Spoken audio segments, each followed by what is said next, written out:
you up tonight, Jason. You knew I hit it, and I just hit the button. And yeah, we're gonna get into this. Okay.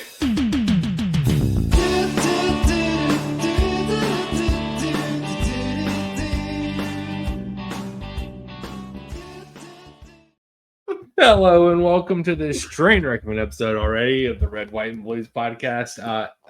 Season 3.5, Jason has dubbed this because this is now preseason. That's what we're going to treat this as. But that is Jason down there, and I'm Daniel up here. How you doing tonight, man? Hey, I'm great. It's good to be back with you. I sent Daniel a message earlier today. It was like, dude, are we still recording? Because I miss you. So yes.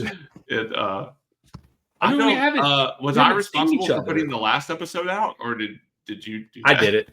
I did it. I was like, I don't know if he set it to automatically come out or not. And then I forgot about it. And then I was like Wednesday, I was like, oh, let me go check. And then I was like, oh, it's not out. Let me just go put it out. So if you haven't listened to that, go listen to our terrible predictions for the Club World Cup, which are probably already wrong. Oh, you mean you didn't predict Bayern scoring 10 against? No, I had that on the list. Oh man, no. Yeah. Some of these teams, like this is my problem with the Club World Cup, is that it's just not. I get the purpose of the tournament, but now you got too many teams in the tournament. Yeah. And they're just the quality of the tournament is decreasing. It's going downhill. Yeah. And then you have it in America, where you have Ticketmaster that controls all the ticketing pretty much in this entire freaking country, and they jack up prices because they're a bunch of greedy bastards. And then that's why nobody shows up at the matches, and they're like, well, there's nobody there because nobody can freaking afford to go because of freaking Ticketmaster and their all-in pricing shit that they have. Is it going to change hosts every 4 years too? Like, is that what they're going for? I just do not see this model working. I don't either. I think it's, well, I mean, right now, so if you look at it, we have Club World Cup this summer, and we have World Cup the next summer, and then I think they'll actually be off the next summer, and then it's Euros, and then it'll be Club World Cup again, and then it'll be, so it's just like, there's literally one summer where the summer after the World Cup where they don't have anything. Yeah. So it's just like, it's crazy, man. It's too many tournaments. It's too many matches. Like the players, and it's going to take, I was thinking about this today because I was talking to somebody on X about it. And it's going to take the players standing up and saying, we're done with it. Like, we're just not going to play all these matches because they're the only ones that can stop it. Because the clubs are going to do it because it gets revenue for the clubs. Like, Chelsea's not going to say no to playing the Club World Cup because of how much money it brings in, nor should they say no to it. But there's a lot of people that are saying this is sort of a test for it. And if like Chelsea and City start out slow next year, next time, if they're in the Club World Cup next time, they might just send their academy players essentially because they're just not worth it to them to sacrifice nearly season for this, because you still get money. You just wouldn't get as much money. I think you get an extra, 17 million, 17.5 million for making it out of the group stage. So maybe that's worth it. And I think you only get like 7 million, I think, for winning it, something like that extra. So I don't know. Yeah, I watched the match today half-heartedly because I was working. We'll get into that. And it was like, it just wasn't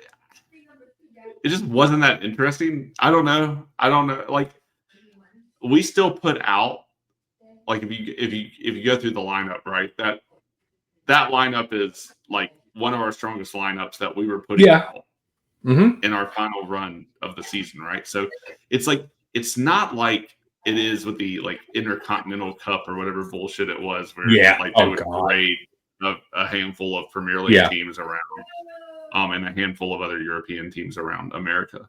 And so it like isn't like that, but my gosh, does it really feel like an exhibition match in the same way? It does. And then, yeah, like what you were talking about with, there just is, I mean, there's got to be, like, Ticketmaster does suck, and they have sucked historically for a really long time. Even, like, Pearl Jam's, like, one of the first bands to take them on, right? You know, like, way back in the day. And so, like, they've sucked for that long. Yeah.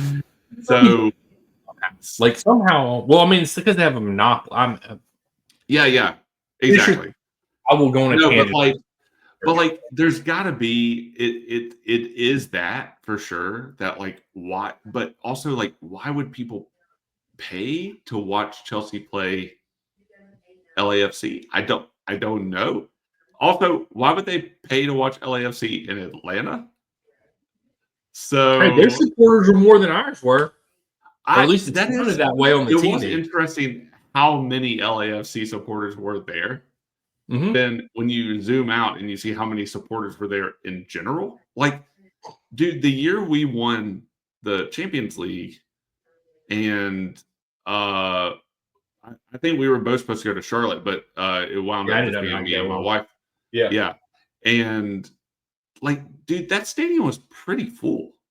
So I don't know. I don't know. Maybe Atlanta just doesn't have a lot of Chelsea fans. It just seemed very, it is reminiscent of COVID in a way. It felt empty. The play felt a little like drab, and it just, I don't know. It felt like an exhibition match or a friendly, like a glorified friendly, more than it did anything else. But yeah, to your point, we are getting paid a ton of money to be in this. As a club that needs that, that is good. But yeah, then every time a player went down, there was like a moment where I thought Cole Palmer was hurt because he shanked one to the moon. And then there was the time when I thought Cucurella was hurt. And I was just like, I was thinking it wasn't worth it. But I don't know. Like, that's the other side of the coin. And I think your conversation with the guy on X is valid. Like, do the players want this? Like, do they think this is worth it? Or is this a contractual thing? Like this tournament has no prestige right now, like, outside of, like, an historically now defunct, like, way that they did the tournament. What's that called? Format, right? Like, there's a defunct format, but, like, so there is, I think it is considered like a bigger trophy. And then I was, even when we were talking about this last time, I was like, what is a big trophy? Because there's all this talk about, like, our trophy cabinet versus your trophy cabinet. Yeah. And I do tend to, like, go by the criteria of, if it's a tournament with more than 2 teams in it, in this format, I tend to think it's a bigger trophy. So whoever wins this thing will earn it. But then I don't know how important this tournament is enough to want it. But then is that just nearsightedness because of where this tournament sits historically right now and the new format change? And then also the quality of play that we're seeing. It again, it wasn't one of our strongest lineups, but, like, it felt like a glorified friendly at the end of the day. I don't know, but we did the job. The boys got it done. They won 2-0 today. So a win's a win, and we're in a tournament. And I would proudly say, if we won this, add another trophy to the cabinet, off Arsenal and Tottenham. So yeah, I don't know. I guess that's, like, all of my thoughts about it as I was half-heartedly watching this match going, it just feels like same old Chelsea. So, yeah, I mean, I don't know. We've won the tournament before, or the trophy, whatever you want to say, because it is a new format, whatever. We won the old one. I don't really care. Yeah, we're getting a payday. Like, I mean, the people I feel bad for is the players, because I feel like they need rest. Clearly, it's not. And I do think once you get out of the group stage, you'll have better attended matches. I do think that, because you obviously will have better matchups. Like, you'll have better things. And, like, when you're 2 weeks out and you're on Reddit and you're reading all of the soccer threads and it's like Ticketmaster changed my seat location for the Club World Cup. Oh, so they're moving everybody. They're doing the old wrestling trick they used to do with wrestling back in the day. They're moving everybody to the hard camera side so that it looks good for TV. But in actuality, half the stadium's empty. But it looks good for TV. But Atlanta was just sad. I think they said they had 27,000 there today and it holds 71,000. Yeah. Normally. So it is what it is. Attendance isn't it.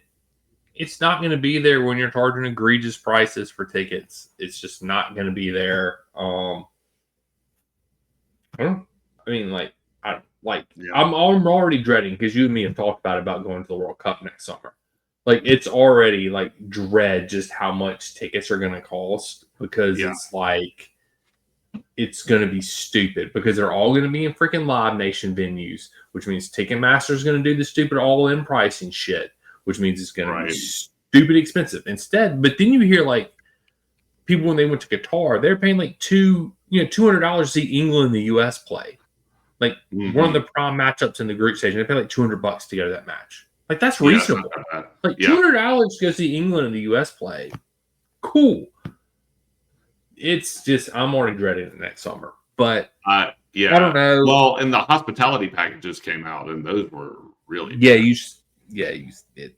what is hospitality about this, please? Because it certainly ain't hospitable to my wallet. That's for sure. Jeez, dude, I mean for real. I'm over.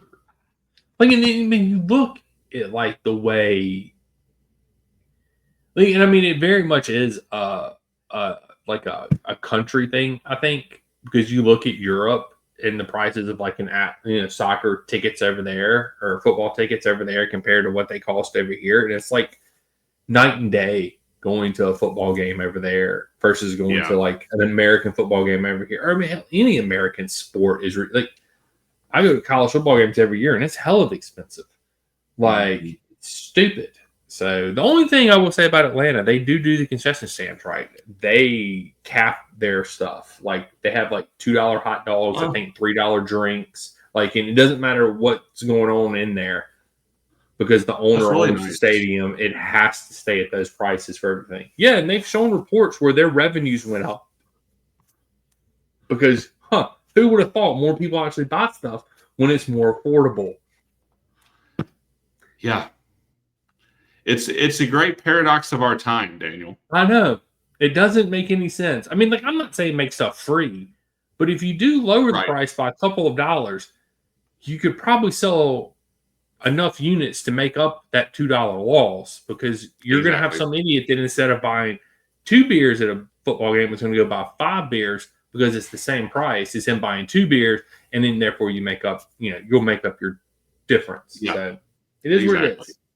But it's one of the. I mean, all right, let's talk some football. We've talked enough about economics on this podcast today, which neither one of us is an economist, but hey, neither one of us is a football player either. So there's that. But we definitely base our economics off of vibes too, just like our football knowledge. Oh yeah, definitely. Well, hint, hint. My vibes are not great right now, but even though we won, but that's pretty much standard for this Chelsea team at the moment. This was a pretty standard Chelsea match. I mean, we were average in the first half. We scored a goal. Great ball by Nico to Neto for Neto to finish. Great job there. The only thing I'll say, I guess it was different in this half. In the second half, is that we brought in Gusto for Reese, which automatically makes our defense shittier. Sorry, Gusto he doesn't fit Maresca's system, and I'm tired of trying to fit Gusto into Maresca's system. It's just not there. So it's getting annoying. But so our defense sort of looked a lot sloppier in the second half. We gave up a lot more shots on goal in the second half. Sanchez made several really good saves and then would distribute the ball in the worst way possible by either kicking it out of bounds or trying to actually throw it out one time and just completely overthrowing Nico. Yeah.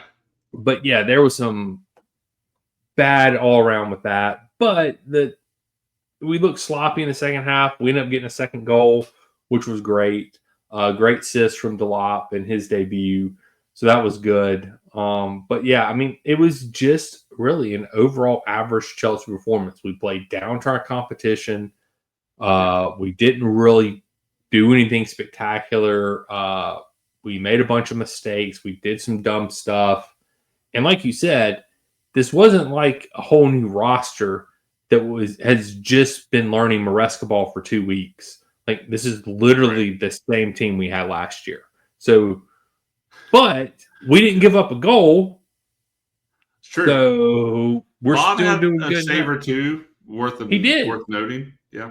Mm-hmm. He did. I mean, that's the thing. That's what we've said.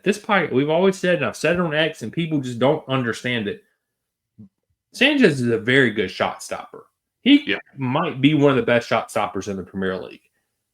But he doesn't do the things that Maresca wants him to do, like play the ball with his feet, distribute the ball well. He doesn't do those things, which therefore means Maresca can't play Maresca ball, which therefore means Maresca has to adapt his system, which kudos to Maresca. He's done that. He's done that well. Mm-hmm. He's told Bob, just kick the damn ball on because you're going to give it away to the other team. Like, that's literally what he has told Bob to do. Give it away down there. Don't give it away right in front of you. Correct. Yeah. That's exactly what Maresca said to Bob. So it's one of those things. Like, Maresca's adjusted, but at the same time, I feel bad for him because he's not getting to do what he wants to do, essentially, because his goalkeeper's a dumbass and can't distribute the ball or make a simple pass. Like, even. Yeah. It's not even like distributing. It's just making a simple pass a lot of times. Well, I will just ask you, Daniel, how excited were you to see players like Delap and Santos and even Santos didn't play. I know, but I was going to say I haven't finished my question. How excited I'm sorry. On the bench? How excited were you to see them named? For the team today. Well, I'm just confused because we haven't had this podcast in 2 weeks, and I've been battling people on X for 2 weeks now, Jason. I'm just confused. You've been going through it. I've been going through. I've had a time on X debating these people that want Mignon, and I'm trying to tell people Mignon's not a great shot stopper. Yes, he's a good distributor, but he's not a great shot stopper. Sanchez is a better shot stopper, and they're just like, you're a dumbass. I'm like, okay, I'm not saying I want Robert Sanchez to be our goalkeeper, but I'm telling you he's not as good as Sanchez is a shot stopper, blah, blah, blah. And then we get to the whole Petrovic debate. And then it's like, well, Maresca said this is like we're just treating this as a continuation of last season. So we don't want players from last season to come with us. Well, we have Delot coming. We have Usamang, whatever. I can't say his name. That guy. We have Santos, who was on last year. One of Petrovic's loan teammates was on loan with him last year at Strasbourg, and we brought him, but we don't bring Petrovic. Okay, look, it's fine. If you're gonna sell him, just say it. We're trying to sell Petrovic. Like, just say it. Don't bring 4 other goalkeepers with you and try and make excuses for why you didn't bring Petrovic. Yeah, I thought I read something that Petrovic actually requested. I think he did come out that was later that did come out. But then you have people like Kennedy Paez. You have Renato Vega, who didn't come, which I get Vega because as much as I love the guy, he was sort of like, I'll do whatever y'all want me to do. Then he was like, no, I only want to play center back. And then we didn't have, but then I'm like, we do need a backup left back. So why would we not bring him? Mm-hmm. You know, I mean, I don't know. I had a lot of questions around the roster selections. You know, I had my issues, whatever. I don't understand why Kennedy Paez is there training with the team, but isn't on the roster. But he came later because we're going to send him along to Strasbourg, which wouldn't matter and have anything to do with this tournament at all. So I don't understand why we didn't send him, but now he's here, but he's not on the roster. Make it make sense. Whoever is running this club Yeah. They don't know what the hell they're doing, man. There is no making sense even on the best of days. So all of your questions are valid. You'll just never get a clear answer unless. Never mind. I was gonna make a Matt Law joke, but it's done now. So I won't. I don't know, man. It is interesting. That's another reason why I'm not like fully sold on this tournament, like in this way. Like this is a full ass tournament, man. Like this is not like we're going to play the 7 other conferences. Like this is it's like what, 32 teams? Yeah, this is insane. It's as big as the Women's World Cup. Yeah, I think I'm against this. I know that we're making a lot of money. I think FIFA's throwing a lot of money at this to try to make it relevant. And ding, ding, ding. But then it brings up all of the questions that you just said. Like, where does the season end and where does the season begin? How are you supposed to strategize? How are you supposed to strategize getting your team? Like, if our mentality is this is the continuation of the season, well, then this runs right up into we only have a few weeks till we do Premier League. There's no preseason at this point, right? Like there is no. I mean, I think we had a summer to scrape together some things. We had a summer with a coach. No, we're on an American tour doing this thing for a month. Then we go back. He's going to give players some time off before they do it. They're going to have 2 to 3 weeks before they even come back to prep for the Premier League. In that, to your point, if City and us start slow, like people are watching it. People are watching how the big teams are going to be affected by this, especially if we make a deep run in. So this is why in our predictions we were making the point of we hope we get far enough to get some money, but we hope we go home.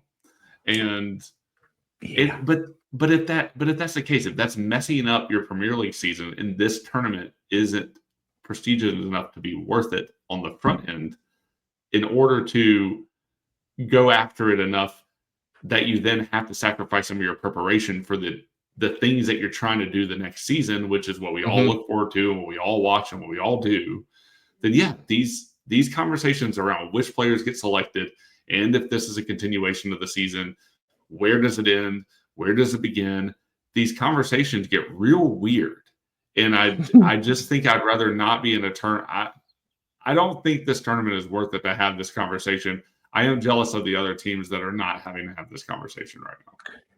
Yeah, like it's in the middle of the MLS season, so it's not really a lot to LAFC. Like they've already been playing. It's whatever. I don't know. Like my thing is that I think ideally how I want this tournament to go is I want us to make it out of the group stage and then lose the first match after that. Maybe win that one and then lose the next one. Win one, make it to that'd be like the final 8 or whatever it is, 16, whatever it will be after that, quarters, whatever it is. Win one, knockout round stage game, and then just go home after that. I think that would be ideal because you're not making a deep run into the tournament.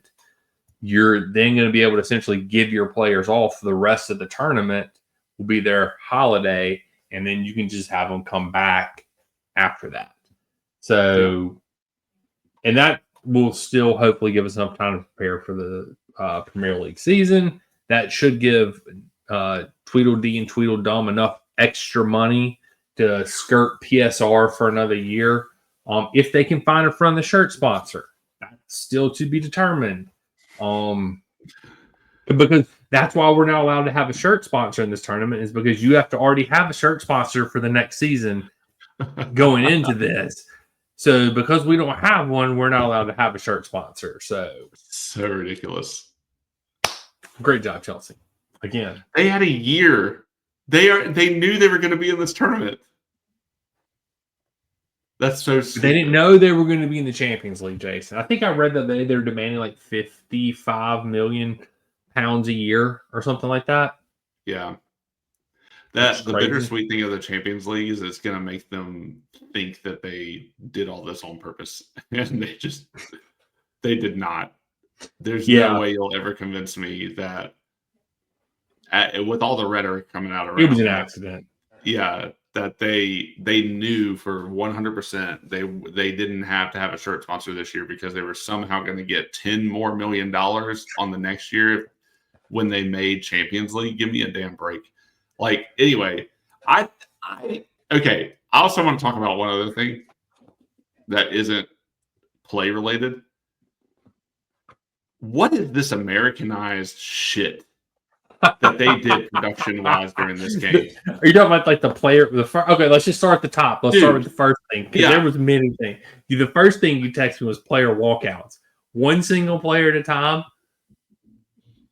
That was awkward as shit. They looked like they stupidest thing ever. Like, it wasn't like basketball, man. Been at the United Center when they're calling out the Bulls. There's something very magical about it. They're running out. They'll go down, whether they're fist bumping or whether they're high fiving. They meet in the middle. Like the team is coming out. They're meeting in the middle. Like it's a light show. Like it goes dark. Like there's an announcer calling out the names, man. It is an event. The players are like stone faced. They're like, we're ready for battle. Like they're coming out. Like they got lasers on the floor, shooting all over the place. Yeah. It's part of the experience, right? Mm-hmm. And like they make it an experience. Right. This was like they were at a wedding procession and somebody behind them's like, okay, now you go down now. Okay, no. Now you. And they're just walk out. And like there was no they didn't say their names or anything, did they? They did. Somebody was announcing them. Okay, but it wasn't like there was nothing. It wasn't a spectacle. It was just they walked out, they stood, and then the next one walked out and stood, and then walked out. It was the most awkward thing I've ever seen. What are we doing? Like, there's no need for this. Bring the team out together like they always do. Like it doesn't. It works fine as it is. Soccer isn't built for this. That is weird. Soccer has their thing. They have their mascots. Like they walk out with the kids. Yes. Yeah. Like the tunnels. Like that's soccer's thing. And like, why are we changing? If your home stadium, you play your team song or whatever it is. You play that. And if it's the Champions League, you walk out to the freaking Champions League song. You don't walk out in individual players. You're in the damn Champions League.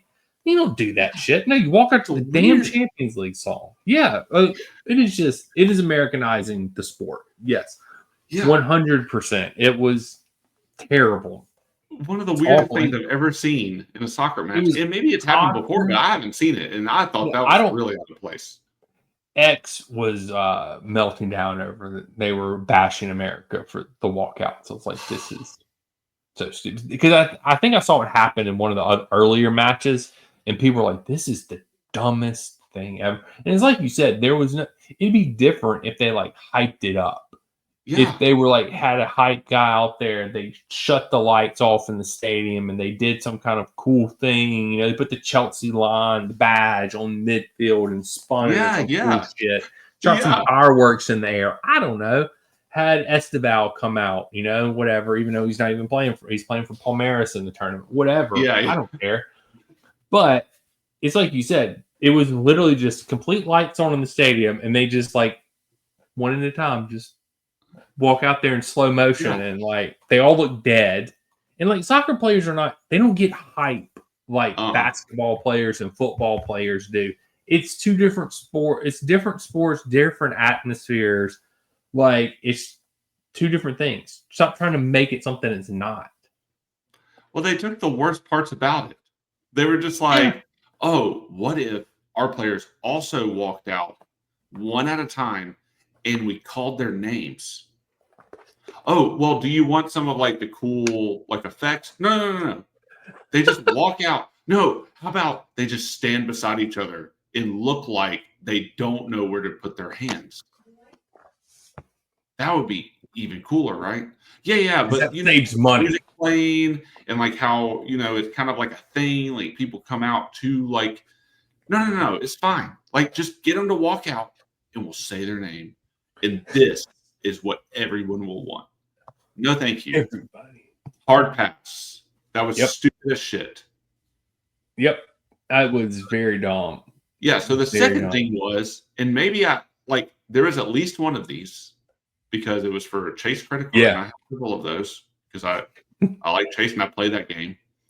But like during one of the substitutions, Yeah. they played a 15-second ad. They sure did. They sure did. What is this shit? First ad I've ever seen in a soccer game. I've been watching it for years. One of the attractive things about this sport is just how much it doesn't like feel like you're being bombarded at all times. Right. Anytime play stops, that you're gonna like have to fight the urge to go buy Taco Bell or something. Like I'm just watching the game. Like I am perfectly entertained watching the players walk off the field. Sometimes I'm cheering them on and yelling at them to go slower because we're trying to waste time. Sometimes I'm pissed off that they're not going faster.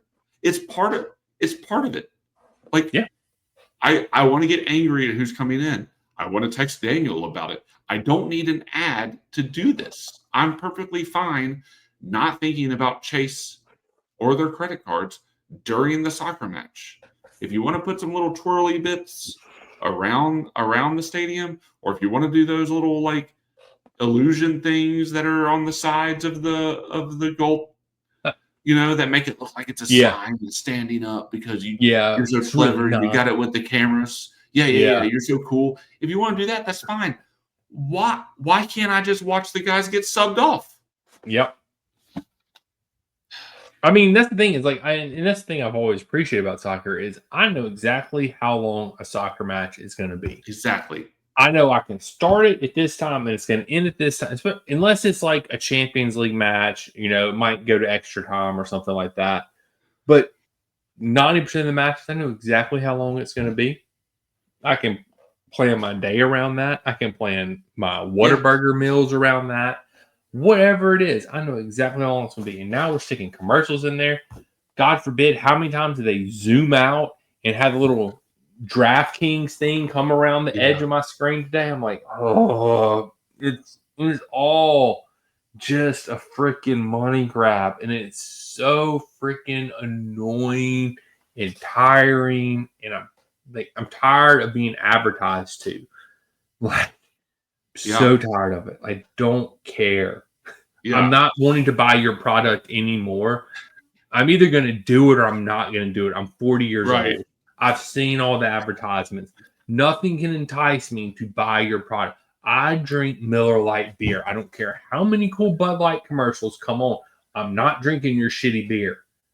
I will not drink it. I'm a Miller Lite. I'm faithful to my guys at Miller. So you can show me some really cool commercials. But it doesn't matter. I'm not drinking your beer. Dude, the card, to your point, the card they were advertising and the one advertisement I saw, that has an annual fee of like $600. Oh. I don't even know who they think your think average their American, audience Jason. is. Yeah. Yeah. Like, who do you think is watching soccer? Like, this isn't a posh sport. This is like the sport of the masses around the world. Like, the reason 1 o'clock on a Monday afternoon or 2 o'clock on a Monday afternoon. I know. The reason this sport is like as popular as it is because there's no barriers to entry. You need something that resembles a goal and you need a ball. In America, there is very much a barrier to entry. Yeah. But I mean, I'm just talking about like the rest of the world. There's not. No, if you're playing a pickup game, right? Yeah, like, I know what you mean. It's the reason why it gets popular. It's the reason why people watch. Like, if you want to play organized, yes, of course, there's going to be barriers to entry. But like, the reason people can just pick it up and play it is because they have a ball and a goal, and that's it. And it can be whatever, anything. Yep. So like that's why like you don't need 11 guys with shoulder pads and another 40 on the sidelines and a whole weight room to keep them in shape. Yeah. Like you don't need that. Like you just need kids that can run and a ball and a goal. And then they can play it. They can play with their friends. They can play a pickup game. It's what gets them into the game. Like it's just who's paying $600? Like I don't know who they think is going to get that card on to your point, on a Monday afternoon. Yeah. Like, I mean, they totally missing their target audience, and maybe they just sold so many advertisements to Chase, and Chase is the one that screwed it up, or whatever. Like I don't instead of, know. That's I mean, weird. like, somebody in a marketing department needs to be fired. Is essentially what we're saying. Yeah. Somebody in marketing needs to be fired because that was some dumb marketing. Well, they had cards that I don't know. Maybe I just don't know the audience, but in some ways, I hope that the audience levels continue to stay low in the stadium, and I hope the audience levels continue to stay low on regular programming or on TV, and this tournament just f's off. Like, I don't care how much money they throw at it. This is really stupid. I don't know. Yeah. The more that I think about this tournament, the more that what it's becoming. Maybe it's Danzin, maybe it's like TBS. I don't know. Whoever is like in charge of this production is like throwing all this shit in our faces while we watch it. I'm not a fan, and I just gotta think the casual soccer fan is probably not that much of a fan either. Especially with what you're saying with what they're talking about X. Yeah, I don't think they are. Nobody's. And then, like, if you go a step further, like, I've forgotten who they've gotten somebody to perform essentially at the halftime show now of the championship match. And I'm like, well, that's the most Super Bowl thing I've ever heard in my life. Oh my God. Like, and it's like, I think that now that Champions League has somebody that performs at halftime too. And I'm just like, the one thing I always enjoyed about football was that it wasn't like the other sports. It was different. It stood out. I didn't have to deal with the only advertisement I really got was the little boards that popped up on the sidelines or whatever. Sure. That was really the only advertisement I ever got. Or like around the score box, there's like something that pops Geico up. will pop up every now and then. It's not invasive to the match. Right. It's just part of it. Exactly. It was never it's like you said, with football, every time the ball changes possession, you got to go to a freaking commercial. That could be anywhere from, it could take them 5 minutes to change possession, or it could be done in like 30 seconds and they're still going to go to commercial. Like, it's the most annoying thing ever. It's like, it stretches everything out. Like an average college football game now, I'll be sitting there for 4 hours on my couch. Yeah. I'm just like, I mean, I like my team, but 4 hours is getting a bit excessive because I have to sit here through an hour and a half of just commercials. So yeah, I know. I always wonder about the people who think soccer is boring, just because like they're just like, but nothing's happening, and I'm like, have you watched American? You're an American football fan, like, yeah. If they're not talking, that's a commercial. If it's not a commercial, they're changing the team that's going out on the thing. And if they're not doing that, then maybe they threw the ball, but then they come back and they talk some more. And not like it is, and they're different sports and people like them for different reasons. But like, I never understood the whole soccer is boring thing. Like, it's very nice. Things are happening all the time. If you care or watch, I don't need it to stop and start constantly. Yeah. Like, I like the flow of the game. I like that it's pretty casual if the ball goes out of bounds and you just go pick it up. You're just like, I'll waste some time. I'll just throw it on the ground. Right. Yeah. Like that kind of stuff. I don't know. It just it cheapens it if you are just finding every little nugget of time within that you can advertise a $600 annual fee credit card to me on Monday afternoon. While you can't even sell out the stadium. I don't understand. It's mind blowing. So it really is. Yeah, I'm done with my quibbling about that. I mean, I was wondering if it was like a TBS thing or a Dazn. I don't know how you say it. DAZN. I hate them even more now, and I've never known how to say that. But you never know how to say that? Nope, I hate that so much. DAZN. Okay, well, DAZN sucks ass, and I have not appreciated their coverage of this at all. So The Zone definitely sucks. I don't It's like Zone. it's bad when NBC is the best. You're so right. It says a lot when I miss NBC and Peacock in the summer because I'm having to suffer Yeah. through TBS and TNT and all this shit. Yeah. So, And then Paramount Plus in Champions League. And I hate them too. But I can't complain too much. We literally used to have to find the shadiest websites to watch the match, so maybe I shouldn't complain too much. I mean, yeah. I mean, we used to get advertisements during the middle of the matches. It would just be like girls' boobs popping up on the screen, and you had to X out of it. That was the advertisement we used to get.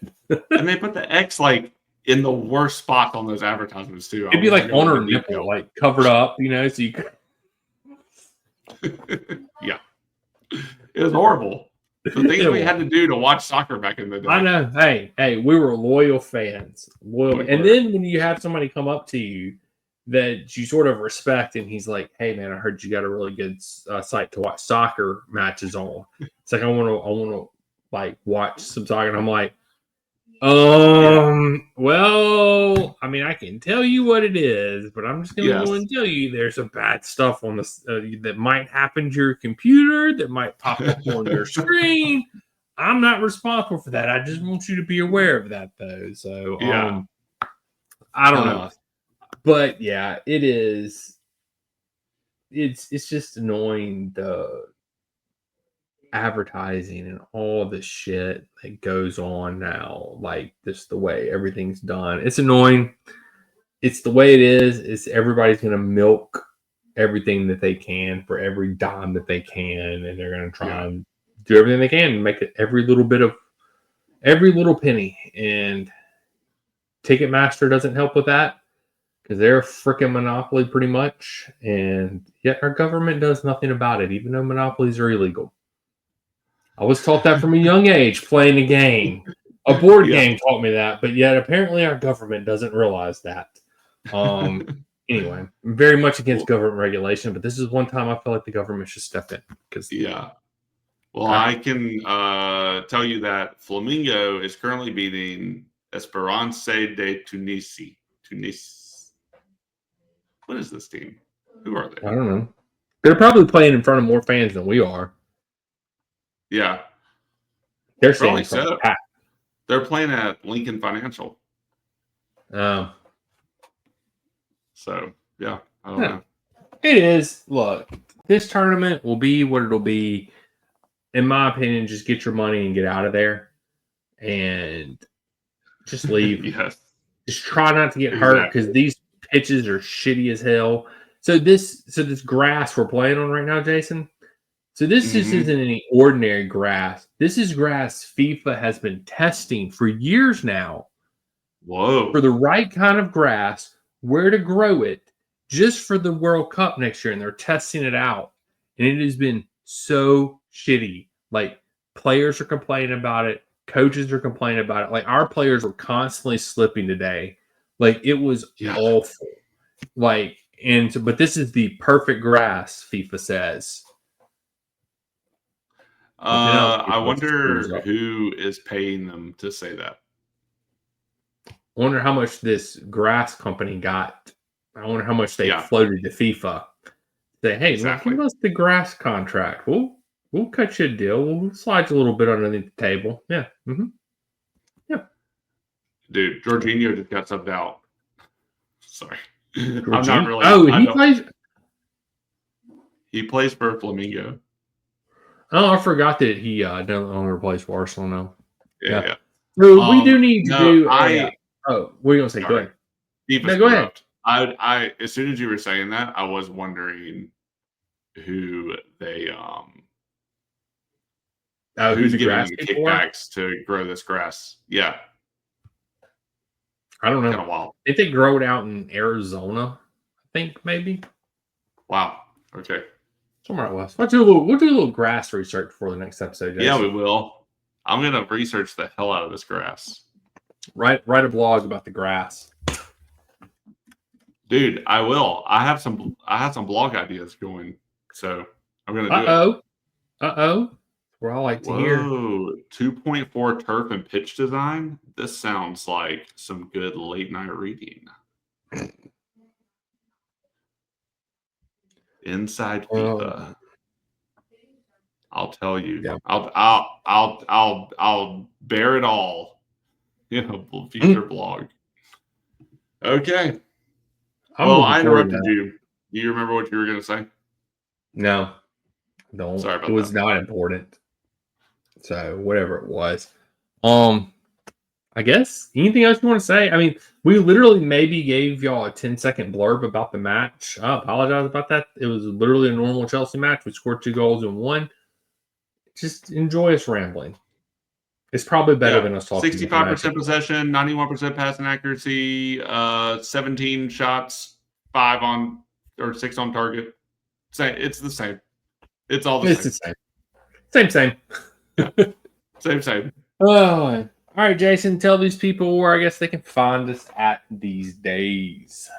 Yo, we are on X, we're on Instagram, and we are on Substack. Daniel has done an amazing job these last 3 years of giving you high quality content. The problem is the dude hasn't had any help. So I am going to write a blog about grass.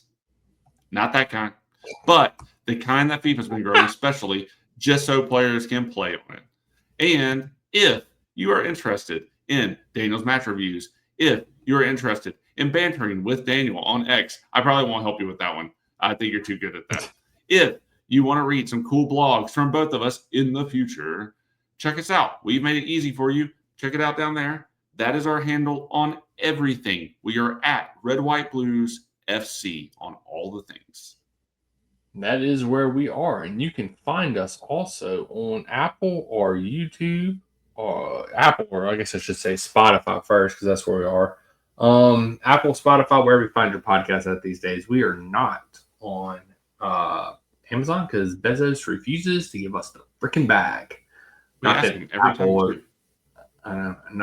or Spotify have given us the bag either, but just say Bezos has specifically said that he will not. But we're also on YouTube, so like, subscribe, follow over there, do whatever that other bullshit, like the bell thing or whatever. I don't know. But yeah, until Friday, we'll catch you guys and gals on the flip side. Don't advertise your shit to me, flippity floppity.